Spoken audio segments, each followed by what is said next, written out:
देख रहे हैं गुमान छत्तीसगढ़ न्यूज। छत्तीसगढ़ की हर छोटी से छोटी खबरों के लिए जुड़े हमारे गुमान छत्तीसगढ़ न्यूज से। न्यूज चैनल को सब्सक्राइब करना न भूलें। 12 आदिवासी समाज द्वारा मुख्यमंत्री का किया आभार।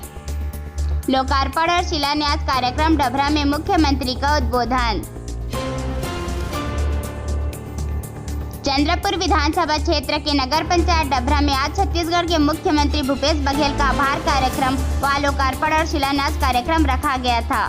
सर्व आदिवासी समाज द्वारा उनके जाति में जो मात्रात्मक त्रुटि था उसे छत्तीसगढ़ सरकार द्वारा विशेष पहल कर निराकरण किया गया, जिसके कारण अब 21 आदिवासी सर्व समाज का जाति प्रमाण पत्र बनने लगा है, जिसके लिए उन्होंने मुख्यमंत्री का आभार व्यक्त किया। मुख्यमंत्री ने अपने उद्बोधन में कहा, मात्रात्मक त्रुटि के कारण जातियों को जो प्रमाण पत्र नहीं मिल रहा था उनके लिए उपलब्धि का दिन है। यह आपके धैर्य, साहस और संघर्ष की जीत है। आज इन समुदायों को जाति प्रमाण पत्र मिलने से शासकीय सेवाओं में नौकरी मिल रही है। 15 साल में आदिवासियों के लगभग 1 लाख एकड़ जमीन उद्योग के नाम पर, व्यापार के नाम पर छीन लिए गए। यह सरकार किसानों, आदिवासियों और मजदूरों की सरकार है और हमेशा हम आपके साथ खड़े रहेंगे।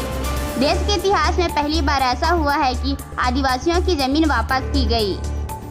विगत 5 सालों में हमने 100 तहसील बनाए ताकि लोगों को जाति, आय, निवास प्रमाण पत्र बनाने में दिक्कत न हो। स्वास्थ्य के क्षेत्र में भी हमने मजबूत ढांचा बनाया है और बेहतर सुविधा देने के लिए लगातार कार्य कर रहे हैं। धनवंतरी योजना से लोगों के सैकड़ों रुपए बचे हैं। हाट बाजार क्लिनिक योजना का लाभ लोगों को मिल रहा है।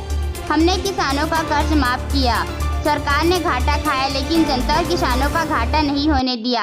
आपको धान का तीसरा किस्त 28 सितंबर को मिला है और चौथी किस्त भी 31 मार्च 2024 के पहले मिल जाएगी। छत्तीसगढ़ सरकार ने आदिवासियों और अनुसूचित जाति और किसानों के हित का कार्य किया है। यहाँ पूरे देश में 3/4 लघु वनोपज की खरीदी हो रही है।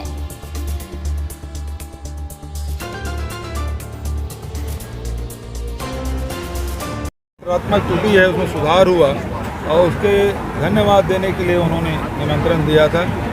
बहुत लंबा संघर्ष उनका था। राज्य सरकार की भूमिका रही।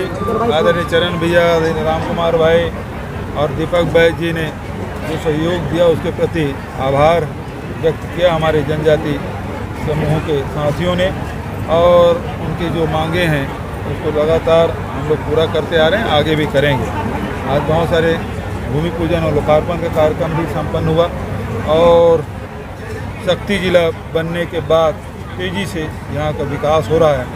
जो अपेक्षित थी, लोगों की बड़ी इच्छा थी कि शक्ति जिला बने। चरण भैया की अध्यक्षता में उसके निर्देश पर जिला भी बना, तहसीलें और अनुभाग भी बने, जिसका आम जनता को लाभ मिला। टिकट के डिक्लेयर कब हो रहा है? कांग्रेस जो है हिंदुओं को बांटना चाहती है, इसीलिए जातिगत जनगणना की बात कर रही है। जातिगत जनगणना में उनको तकलीफ क्या है? जातिगत जनगणना होगी चाहे वो किसी समाज का हो, चाहे अनुसूचित जाति को, जनजाति को, पिछड़े वर्ग को, अपर क्लास को, सब। अरे भाई पूरा होने दे, एक सवाल को पूरा होने दे। इस जनगणना से ये होगा कि देश की आज़ादी के 75 साल बाद हमारे विभिन्न जाति के लोग की आर्थिक स्थिति क्या है, सामाजिक स्थिति क्या है, शैक्षणिक स्थिति क्या है, उसकी जानकारी मिलेगी। तो राज्य सरकार हो या केंद्र सरकार हो, तो योजना बनाने में उसका लाभ होगा। अनुसूचित जनजाति में आप देखेंगे 42-43 जनजातियाँ हैं। अब जनजाति के नाम से योजनाएं बनती है, तो क्या ऐसे भी जनजाति हैं जो राज्य सरकार या केंद्र सरकार की योजनाओं से वंचित रह गए, लाभ लेने से वंचित रह गए, विकास के दौड़ में पिछड़ गए। अनुसूचित जाति में भी बहुत सारी जातियाँ हैं, वो पिछड़े नहीं हैं। पिछड़े वर्गों में बहुत सारी जातियाँ हैं। तो ये इससे फायदा ही होगा देश को। हर छोटी बड़ी खबरों के लिए हमारे गुमान छत्तीसगढ़ न्यूज को YouTube पर सब्सक्राइब करना न भूलें, क्योंकि हम आपको दिखाते हैं सिर्फ खबर नहीं, सच्चाई।